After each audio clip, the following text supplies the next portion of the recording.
이 시간 하나님께서 오늘 우리에게 주신 말씀입니다. 하나님의 말씀은 고린도후서 5장 1절에서 10절 말씀입니다. 신약 성경 290면에 있습니다. 고린도후서 5장 1절에서 10절 말씀입니다. 하나님의 말씀 봉독해 올리도록 하겠습니다. 만일 땅에 있는 우리의 장막집이 무너지면 하나님께서 지으신 집 곧 손으로 지은 것이 아니요 하늘에 있는 영원한 집이 우리에게 있는 줄 아느니라. 참으로 우리가 여기 있어 단식하며 하늘로부터 오는 우리 처소로 덧입기를 간절히 사모하노라. 이렇게 입음은 우리가 벗은 자들로 발견되지 않으려 함이라.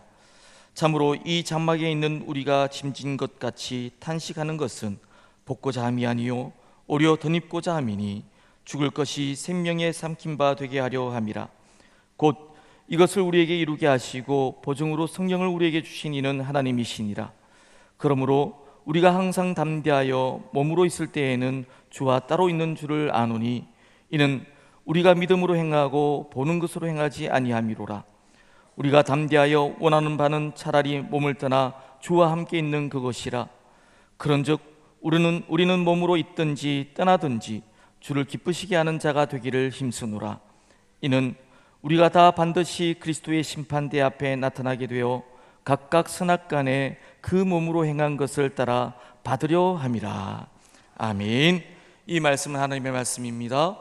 주님께 감사합니다. 우리 전후에 좌우에 계신 분들과 인사하겠습니다. 좋은 아침입니다. 함께 예배드려서 반갑습니다.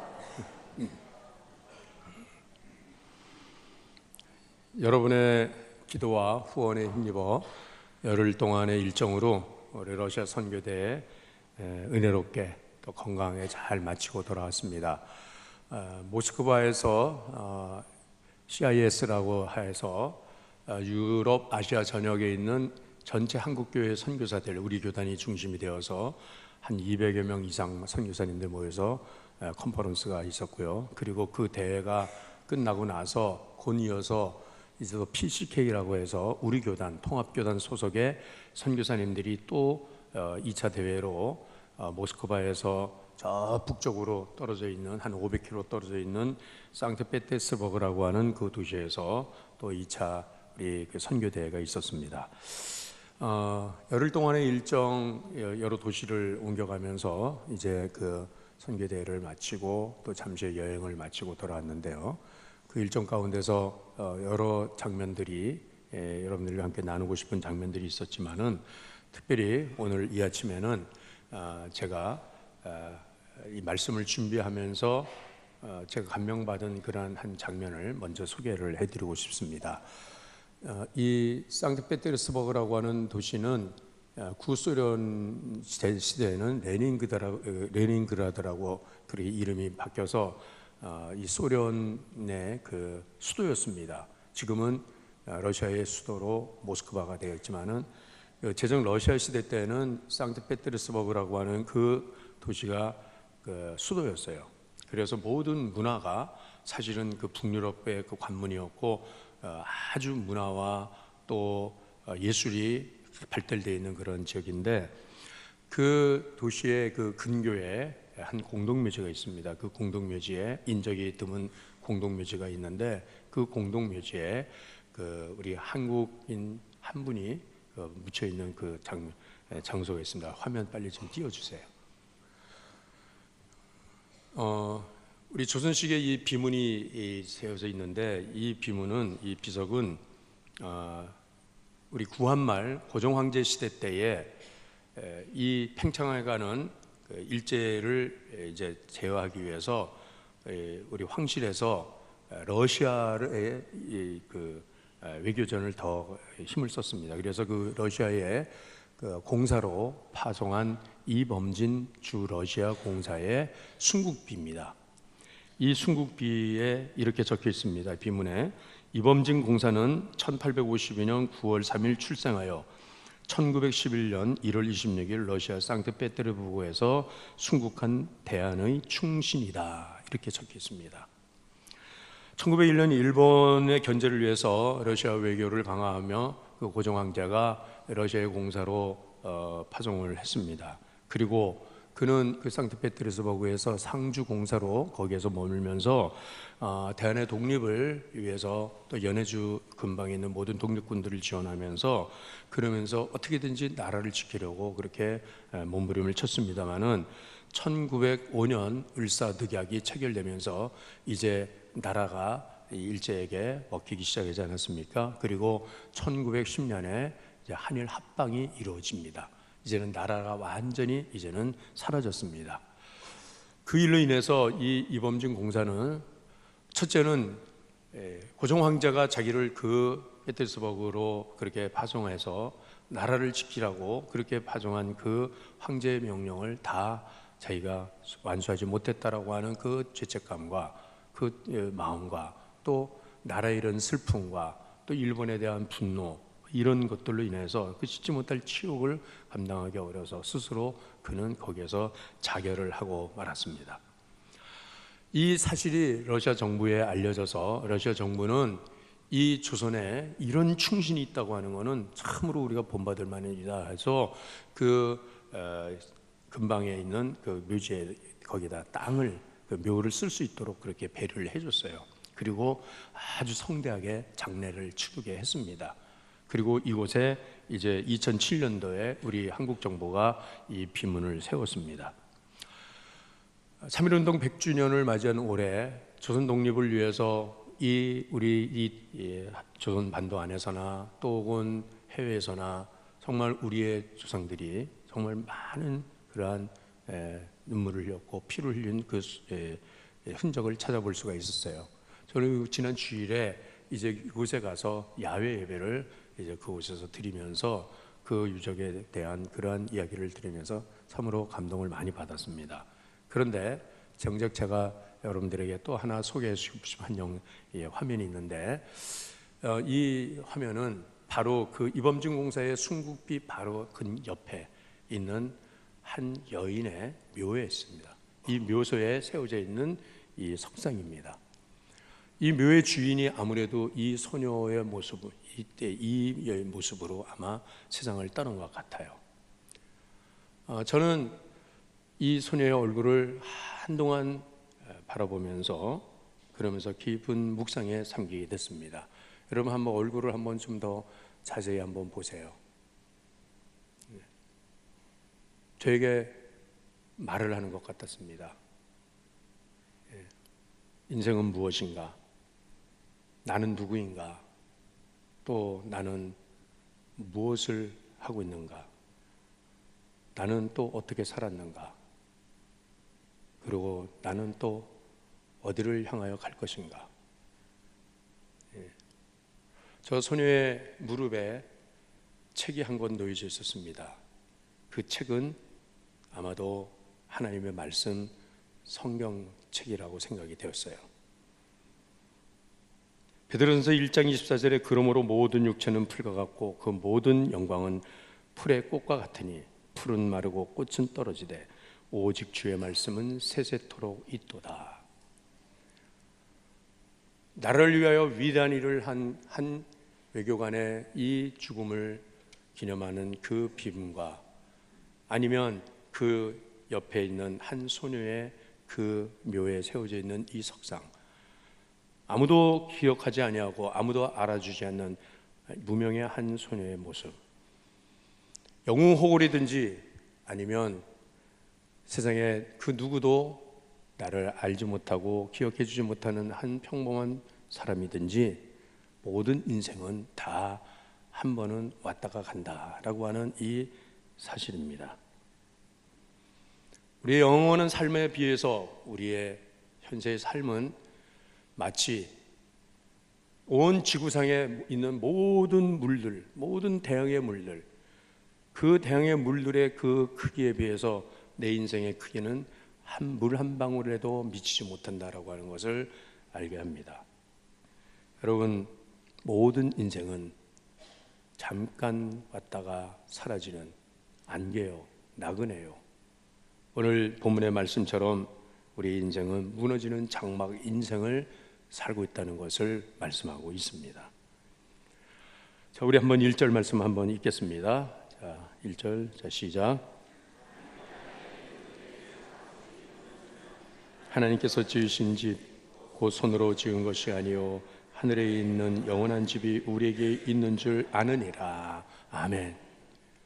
이역만리에 나아가서 조선의 독립을 위하여 그렇게 몸부림치며 그렇게 많은 수고를 하다가 이제는 세상을 떠난 한 외교관의 우리의 조상의 한 그 묘소뿐 아니라 그 공동묘지에 묻혀 있는 수많은 러시아 사람들의 그 묘소에 그 모든 것들은 다 무너진 장막들이었습니다.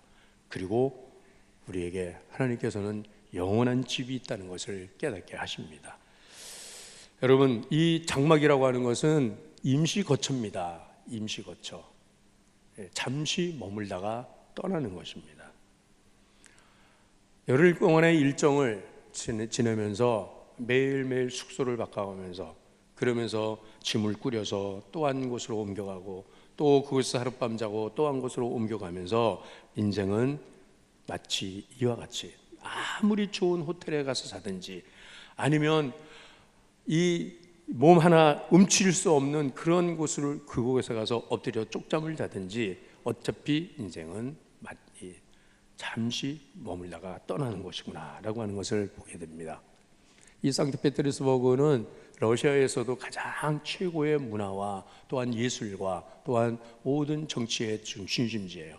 거기에는 제정 러시아 시대 때 뾰트르 대제가 지은 겨울 궁전과 여름 궁전이라고 하는 큰 엄청난 궁전이 있습니다.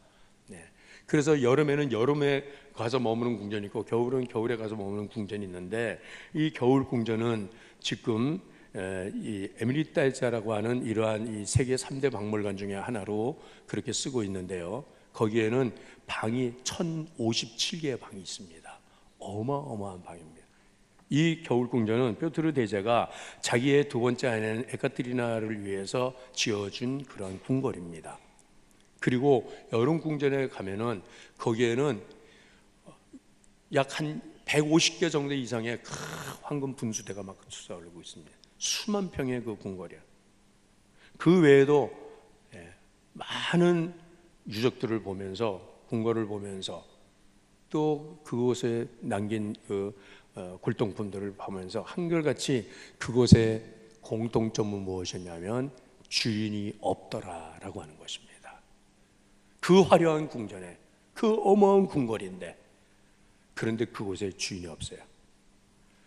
막 금그릇 뭐 온갖 화려한 도자기 엄청난 것들을 남겨놨는데 주인이 없어요. 무슨 말씀입니까? 우리는 잠시 머물다가 떠나가는 사람들이다 라고 하는 것을 말씀하고 있습니다. 이 장막이라고 하는 것은 텐트를 말하는 것이죠. 텐트, 임시처소. 그래서 휴가철에 이 피서지에 가서 텐트를 쳐놓고 잠시 거기서 즐기다가 그 다음에 시간이 되면 걷어서 다시 본집으로 돌아가는 거예요. 그러나 사실 그 텐트를 치고 살면서도 사실은 그 장막 생활이 얼마나 불편한지 몰라요. 얼마나 힘든지 몰라요. 그래서 집 나오면 고생이다. 빨리 집으로 돌아가자라고 하는 것이, 그래서 여러분 우리가 그 인생은 사실은 지금 저 여러분이 살고 있는 이 인생은 이와 같이 잠시 머물면서 여기에 있다가 다시 영원한 집으로 돌아갈 사람들이 바로 우리라고 하는 것입니다. 하나님을 믿지 않는 사람들은, 하나님 모르는 사람들은 이 땅이 여기서 영원히 살 수 있는 집이라고 생각하지만은, 그러나 우리는 그렇게 생각하지 않지 않습니까? 그러므로 집이 중요한 것이 아니라 그 집에 사는 사람이 중요하다라고 하는 것이에요. 여러분, 청와대는 대통령이 살기 때문에 청와대라고 하는 것이죠. 단지 기와가 푸른 기와의 집이라 그래서 청와대가 아니라 청와대는 대통령이 있는 집이다 라고 하는 거죠. 여러분, 아무리 좋은 집을 전하죠, 거기에서 술을 파면 술집이 되는 것이고 도둑이 살면 도둑놈의 집이 되는 것이고, 그렇기 때문에 오늘 우리는 우리의 집, 우리의 육신의 이러한 것들이 중요한 것이 아니라 그 안에 살고 있는 내가, 사람이 중요한 것인데, 우리의 육신의 장막보다 더 중요한 것은 우리 안에 거하는 영혼이 중요한 것이라는 것입니다. 그래서 이 영혼이 떠나면 이 육체는 아무것도 아니에요. 그냥 고깃덩어리에 불과해요. 이번에 여행을 하면서 그 버스를 타고 도시를 지나가는데 차가 서행을 합니다. 앞에 보니까는 차들이 막 밀려 있는데 가까이 보니까 경찰차들이 막 한두 대가 와서 서 있었습니다. 보니까 교통사고의 현장이었어요. 예. 러시아 여인이 한 50 후반이나 한 60대 정도 된 한 여인이 그냥 길바닥에 완전히 엎어져 있는데 죽었습니다. 예. 너무나 순간적으로 본 장면이 너무나 끔찍했었습니다. 경찰들도 손을 안 쓰고 그냥 그대로 그 시신을 두고 있는 겁니다. 그냥. 예. 그리고는 그곳을 지나갔어요. 지나가서 점심 식사를 하고 한 2시간 후에 다시 그곳으로 지나가는데 여전히 그 장면이 그대로 경찰차들 그냥 그대로 있고 그 시신은 그냥 길바닥에 엎어져 있는 거예요. 반대편으로 오니까는 그 여인의 얼굴을 확실하게 보게 됐어요. 예. 그리고 아까 지나갈 때 없었던 한 처녀 아가씨가 그곳에 와서 서 있는데 울면서 그 시신을 하염없이 쳐다보고 있는 거예요. 여러분, 우리의 존재라고 하는 것은 우리 안에 생명이 떠나면, 영혼이 떠나면 이 육체는 아무것도 아니라고 하는 거예요. 그렇기 때문에 이 육신의 장막, 이거 꾸미는 일에, 이거 치장하는 일에 우리의 마음이나 우리의 정성이나 우리의 어떤 것들을 여기에다 너무 쏟지 말자라고 하는 것입니다. 오히려 우리는 지금 내가 살아가는 내 삶 속에서 하나님 나라를 준비하고 영원의 집을 우리가 준비하며 살아가야 할 것이라는 것입니다. 사람의 손으로 지은 집은 언젠가는 무너지고 마는 것입니다. 그러나 하나님의 손으로 지은 집은 영원한 것이라고, 그 영원한 본향을 우리에게 예수 그리스도의 이름으로 우리에게 허락하신 하나님을 찬양하십시다. 여러분, 그 영원한 집은 예수 그리스도의 그 이름만을 가지고 들어갈 수 있는 곳이라고 하는 것입니다. 내 행위로, 내 공로로, 내 자격, 내 능력으로 전혀 그것은 우리는 들어갈 수가 없는 거예요. 여행을 하면서 어느 상점에 가서 조그만 물건을 하나 사게 됐습니다. 외국인이라 그 물건을 사는데 이제 패스포드를 내주고 그러고서는 물건을 삽니다. 시간에 쫓겨서 제가 급히 나오다 보니까 여권을 그냥 거기 상점에다 놔두고 그냥 온 거예요.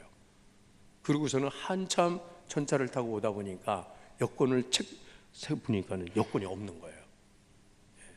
하늘이 노래지는 거예요.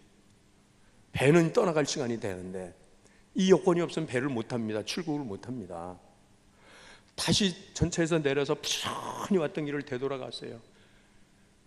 글도 잘 모르잖아요. 제가 어느 상점인지도 모르고 대충 눈짐작으로 해서 그곳에 다시 황급히 찾아 들어가서 여권 달라고 그러니까 여권이 없다는 거예요. 저는 이제는 국제 고아가 되고 마는 신세. 어찌어찌 해가지고서 여권을 다시 찾았습니다. 그러고서는 이민국을 통과해서 여권을 보이고 이민국을 통과하고 배를 타는데 정말 나라고 하는 존재는 여권 하나로 이것 있으면은 통과하는 거, 패스하는 거, 이거 없으면 거의 붙들리는 것이고. 여러분, 우리의 패스포드, 우리의 여권은 우리 구주 예수 그리스도의 이름인 줄로 믿습니다. 영원한 집, 그 집에 들어갈 때 예수 그리스도의 이름으로 들어간다는 것이에요. 다른 이름으로 우리에게 주신 것이 없습니다. 오직 예수님 나의 주님이시라고 고백하는 이 믿음 가지고 우리는 하늘 본향으로 영원한 집으로 우리가 들어가는 사람들이라는 것을 알게 됩니다. 그 영원한 집을 들어갈 때 우리는 이 땅에서 입고 있던 옷을 벗어버리고 새 옷으로 갈아입어야 되는, 오늘 이것이 2절 3절의 말씀입니다. 우리 2절 3절 말씀 한번 읽겠습니다. 자, 시작.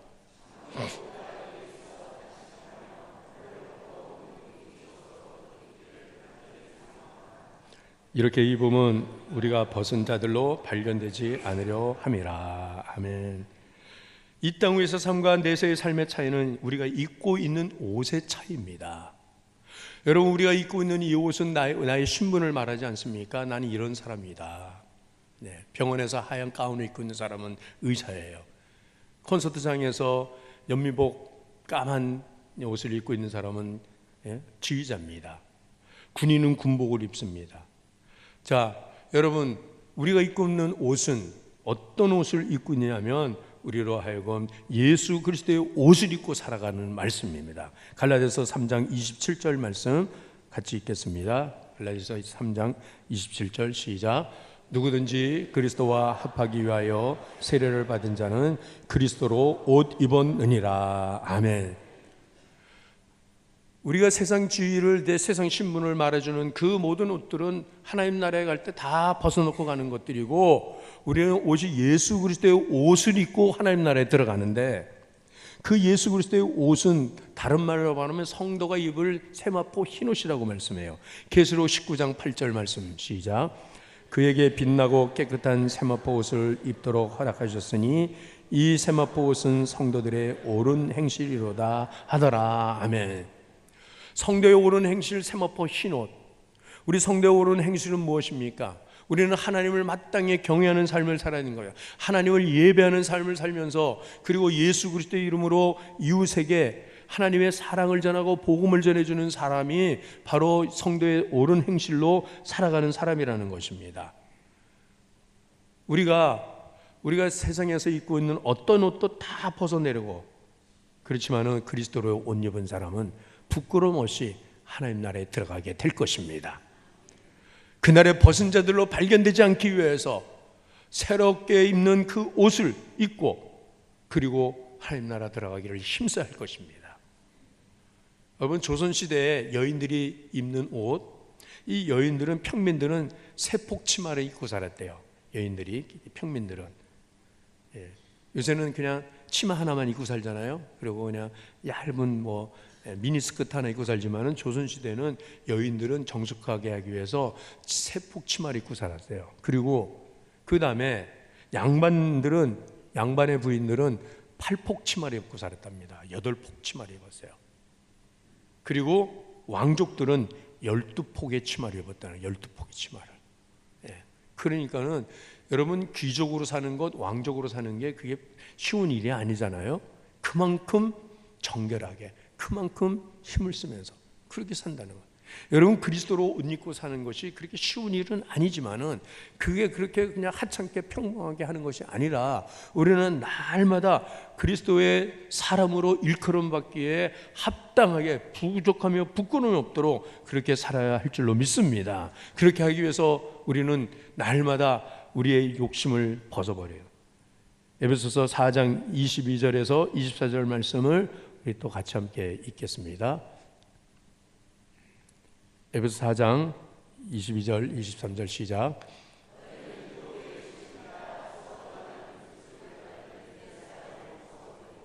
오직 너희의 심령이 새롭게 되어 하나님을 따라 의와 진리의 거룩함으로 지으심을 받은 새 사람을 입으라. 아멘. 새 사람을 입어야 됩니다. 새 사람. 날마다 우리는 새로운 사람으로 거듭나야 되는 거예요. 예수 그리스도와 함께 십자가에 못 박혀 죽고 오늘 또 새 사람으로 거듭나는 거예요. 오늘 만나는 옆에 분들, 지난주에 만난 분이 아니라 오늘 새로 만나는 분입니다. 처음 뵙겠습니다. 한번 인사해 보세요. 왜요?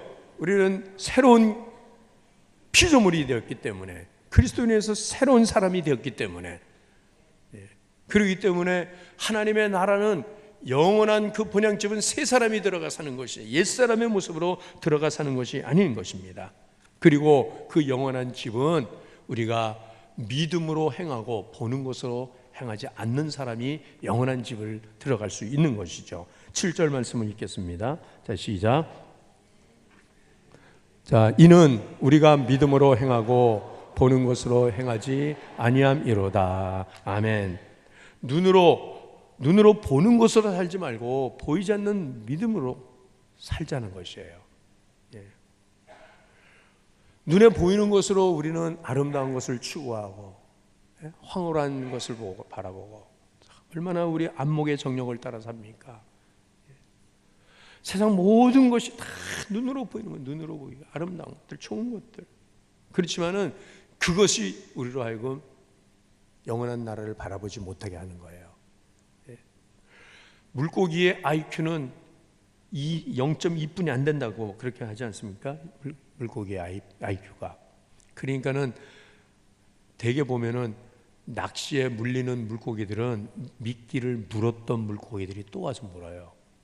그래서 낚시를 할 때는 깻묵도 풀어주고 구데기도 풀어주고 그러면서 그 물고기들이 쫙 모이게 한 다음에 그 다음에 바늘 끝에다가 구데기 한 마리 탁 껴가지고서 흔들어대지 않습니까? 그러면은 이 물고기가 그 앞에서 요염하게 춤을 추는 이 지렁이, 이 구데기 그거 먹으려고 팍 물었다가 바늘에 낚시에 낚이는 거거든요. 세상의 재물도 그렇고 세상의 권세도 그렇고 명예도 그렇고 세상의 어떤 즐거움도 그것도 우리로 하여금 영원한 집으로 인도하는 것이 아니라는 것입니다. 그러므로 우리는 눈으로 보이는 것으로 살지 말고 눈에 보이지 않는 믿음으로 살아야 할 것이라는 것입니다. 하나님의 나라가 분명히 있다고 하는 것 믿음의 눈으로 보아야 되는 것이에요. 내 눈으로 보는 것이 정확한 게 아닙니다. 대부분의 우리의 눈으로 보이는 것은 다 허상을 보고 있는 거예요. 다 신기루를 쫓아가고 있는 거예요. 자, 아침에 일어나면 해가 떴다. 저녁이 되면 해가 진다. 여러분, 이거는 우리의 눈으로 볼 때 분명히 해가 동쪽에서 떠서 서쪽으로 진다고 그렇게 우리는 그렇게 말하지 않습니까? 그러나 이거는 사실이 아니에요. 사실이 아니라고요. 해는 뜨거나 지는 게 아닙니다. 해는 그냥 영원히 그냥 그 자리에 서 있는. 그런데 지구가 돌면서 내가 바라보는 관점에 따라서 떴다 졌다 이렇게 말을 하죠. 이번에 간 이 생페테르스버그는 북유럽하고 가로 이렇게 바다 하나 사이로 있어요. 그래서 문 대통령이 방문한 그 핀란드 헬싱키, 그 다음에 스웨덴 스톡홀름 막 이런 곳은 바로 거기서 배 타고서 건너갈 수 있는 거리거든요. 그래서 이제 우리 일행들이 모든 그 선교대 일정을 마치고 그 크루즈로 이제 그 핀란드하고 스톡홀름까지 이렇게 쭉 갔다 오는데 이 북유럽은 북극하고 가장 가까운 지역이잖아요.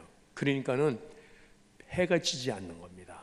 소위 말해서 백야 현상이 거기에 나오는데 밤 11시가 됐는데도 해가 그냥 그대로 사라지지 않고 있어요. 밤 9시, 10시 됐는데도 환해요. 그 해가 안 지는 거예요. 그런데 한국은 해가 졌다고 말해요. 여러분들은 여기서 살면 해가 졌다고 말하는데 거기에 있는 저는 해가 아직 진 게 아니에요. 해가 아직 떠 있는 거예요. 그러니까는 이거는 다 자기가 보는 그 관점과 시선에 따라서 이게 자살이라고 자꾸 주장을 하지만 그게 아니라는 것입니다. 그렇기 때문에 우리는 우리의 눈을 우리가 보는 것을 믿을 수가 없다는 것입니다. 여러분, 하나님 나라가 이 눈으로 봅니까? 그러나 우리가 믿음의 눈으로 보면 하나님의 나라가 점점 우리에게 가까이 오고 있다는 것입니다. 하나님의 나라가 영원한 집이 우리에게 있다는 것입니다. 그래서 우리는 이 하나님 나라를 준비하면서 영원한 집을 바라보면서 그러면서 우리가 지금 살아야 할 것은 나를 기쁘게 하기 위해서 사는 것이 아니라 주님을 기쁘게 하기 위해서 살아야 한다는 것이에요. 하루를 살아도 주님을 기쁘게 하기 위해서 사는 것, 그것이 바로 9절 말씀입니다. 9절 말씀 읽겠습니다. 자, 시작. 그런즉 우리는 몸으로 있든지 떠나든지 주를 기쁘시게 하는 자가 되기를 힘쓰노라. 아멘. 이 땅에서 살아있는 동안에도, 아니 세상을 떠나도 우리가 존재하는 삶의 목적은 주님을 기쁘시게 하기 위해서 살아야 한다라고 하는 것입니다. 세상 모든 사람들은 다 자기를 기쁘게 하기 위해 살아요. 여러분, 오늘 이 예배도 주님을 기쁘시게 하기 위해서 예배를 드리는 겁니까? 아니면 나를 기쁘게 하기 위해서 예배를 드리는 겁니까? 내 귀를 즐겁게 하기 위해서, 내 마음을 평안하기 위해서, 내 마음에 안식을 얻기 위해서 예배를 드리는 겁니까? 아니면 우리가 주님을 기쁘시게 하기 위해서 오늘 이 자리에 나와서 예배를 드리는 겁니까? 우리가 하나님 앞에 드리는 어떤 것도 주님을 기쁘시게 하기 위해서 우리가 하는 그러한 우리 성도의 모든 행실이 되시기를 바랍니다. 하나님의 나라를 위해서 위대한 일을 한다고 하는 것은, 그것은 아무나 할 수 있는 것은 아니겠죠. 그렇지만은 주님을 기쁘시게 하는 일은 누구나 할 수 있는 거예요. 주님을 기쁘시게 하는 게 무엇입니까? 예배로 기쁘게 하는 것입니다. 복음을 전하기 위해서 기쁘게 하는 것입니다. 이웃을 사랑하는 것으로 기쁘게 하는 겁니다. 기쁨이라고 하는, 즐거움이라고 하는 단어가 영어로 joy라고 그러죠. joy. 이 joy라고 하는 단어는 앞글자로 따서 Jesus first입니다. Others second. 그 다음에 you are third. 그러니까는 예수님이 첫 번째요. 그 다음에 이웃이 두 번째요. 그 다음에 당신은 세 번째다. 이렇게 하면서 사는 것이 바로 하나님께 기쁨을 드리는 삶이라고 하는 말씀이죠. 여러분, 우리 모두가 매일매일의 삶을 살면서, 아닌 남은 삶을 살면서 주님을 기쁘시게 위해서 사시기를 바랍니다. 무슨 물건을 하나 사도, 집을 마련해도, 공부를 해도, 사업을 해도, 무엇을 해도 이것이 주님이 기뻐하시는 일이면 내가 할 수 있는 것이고, 주님이 원하지 않는 일이면, 주님이 기뻐하시지 않는 일이면 우리가 하지 말아야 한다는 것입니다. 이것이 영원한 집을 바라보며 살아가는 성도의 마땅한 삶의 모습이 되는 것이죠. 마지막으로 영원한 집을 바라보는 사는 사람은 그날의 주 앞에 설 것이라고 하는 심판을 준비하며 살 것이다. 심판대 앞에 우리가 반드시 설 것이라고 오늘 10절 말씀에 말씀하지 않습니까? 우리 10절 말씀을 읽겠습니다. 자, 시작. 이는 우리가 다 반드시 그리스도의 심판대 앞에 나타나게 되어 각각 선악간에 그 몸으로 행한 것을 따라 받으려 함이라. 아멘. 히브리서 9장 27절에 사람이 한 번 죽는 것은 정한 것이요 그 후에는 심판이 있을 것이다 말씀하세요. 여러분, 우리가 하나님의 집에 들어갈 때에 반드시 심판대 앞을 통과해서 들어가게 되는 것입니다. 어느 나라를 들어갈 때든지 항상 이미그레이션은 통과하고 검색대를 통과하지 않습니까? 검색대 앞에서 다 꺼내놔야 돼요. 내 몸에 있는 거 다 꺼내놓고 와서 몸을 다 수색을 한 다음에 들어가 버려요. 조금이라도 의심이 될 만한 것, 조금이라도 위험한 것을 가지고 있는 사람은 절대로 들어가지 못하게 합니다. 여러분, 우리가 하나님 앞에 갔을 때에 그 하나님 앞에 심판대 앞에 서게 될 텐데, 하나님 예수를 믿지 않는 사람들은 정원한 형벌, 영원한 불구덩이에 들어가는 지옥의 형벌을 당하는 이 정죄의 심판을 받게 되지나, 그러나 우리 예수 믿는 사람들에게는 요한복음 5장 24절에 뭐라고 말씀하십니까? 자, 함께 읽겠습니다. 자, 시작. 내가 진실로 진실로 너희에게 이르노니 내 말을 듣고 또 나 보내신 이를 믿는 자는 영생을 얻었고 심판에 이르지 아니하나니 사망에서 생명으로 옮겼느니라. 아멘. 여러분, 우리가 이 심판에 이르지 않는다는 것은 영원한 멸망의 심판, 정죄의 심판을 받지 않는다는 말씀이지만은, 우리가 반드시 심판대 앞에 선다는 이 말씀은 상급의 심판을 말하는 것이에요. 상급의 심판. 하나님 앞에 가서 우리가 이 땅에 살아있는 동안에 행한 모든 일로 인해서 상급의 심판을 받는다면, 그러면 하나님 앞에 갔을 때 어떤 상급을 받을 것입니까? 하나님께 받을 상급이 있습니까? 하나님께서 준비한 그 멸관이 있냐, 이 말씀이거든요. 그러니까는 이 모습 이대로 지금 하나님 앞에 간다라고 하면 너무나 하나님 앞에 부끄러워서 감히 얼굴을 들 수가 없습니다. 하나님 앞에 상급받을 게 없습니다라고 하는 것 때문에 우리에게 오늘도 시간을 주시잖아요. 오늘도 우리에게 하루를 살아갈 수 있는, 우리에게 주시는 이 생명, 이것은 하나님 나라에 가서 받을 상급을 준비하는 시간으로 주신 줄로 믿습니다. 지금껏 살아오는 건 내 능력으로, 내 실력으로 내가 열심히 일했기 때문에 이만큼 돈도 벌 수가 있었고 이만큼 살아갈 수 있다라고 하는 것이 아니라 하나님의 은혜로 살아왔습니다. 주님 은혜가 아니면 살 수가 없어요. 여러분, 그 교통사고 당해갖고 그 자리에 엎드려져 있는 그 러시아 여인, 자기 나라예요. 자기 나라, 자기 동네예요. 자기 동네에서 그냥 교통사고로 그 세상을 떠나버리고 하는 거예요. 그런데 나그네인 저는 여권도 한번 잃어버리기도 했고, 그 먼 길을 다니면서 얼마나 힘들기도 했고, 그랬지만은 또 기도하면서, 순간 기도하면서 다니니까 하나님께서 그 위경 때, 그 어려울 때마다 하나님께서 문제를 해결해 주시면서 지금 다시 건강하게 우리나라로 돌아오게 하신 것이 얼마나 감사한지 몰라요. 공항에 나갔더니 대한항공 태극기가 탁 그리는 비행기가 저를 태우러 와서 탁 대기하고 있는 게 얼마나 감사한지 몰라요. 인천공항에 탁 내리니까는 다른 나라 들어갈 때는 줄을 1시간씩 서서 기다리면서 그 스탬프 받으려고 그냥 거기서 그 많은 사람들 틈에서 그렇게 고생을 했는데, 인천공항에 내리니까는 자동 입국대로 가서 패스포트만 탁 끄니까 바로 문이 척 열리고 들어가십시오. 주문 탁 누르니까 들어가십시오. 불과 한 5초 10초 만에 착착착착 들어가게 하는 거예요. 얼마나 감사한지 몰라요. 여러분, 우리가 이와 같이 이렇게 하나님 나라 들어가게 될 줄로 믿습니다. 우리의 영원한 집을, 본향을 준비하시는 하나님을 찬양하십시다. 그래서 주님이 기뻐하시는 삶을 삽시다. 눈으로 보이는 것을 살지 말고 믿음으로 행하는 하나님 나라 소망을 가지고 살아갈 수 있는 우리 모든 증거에 살아가는 가족들 되시길 주의 이름으로 축원합니다. 오늘 주신 말씀 붙들고 하나님 앞에 함께 기도합시다. 이 장막 인생 육신의 것을 걷기지 말고 하나님 나라를 위해서 살겠다고 다짐하며 주님을 기쁘게 하는 삶을 살기로 결심하며 이 시간 기도하십시다. 우리 아버지 하나님, 오늘도 주의 말씀 주셔서 오늘도 저희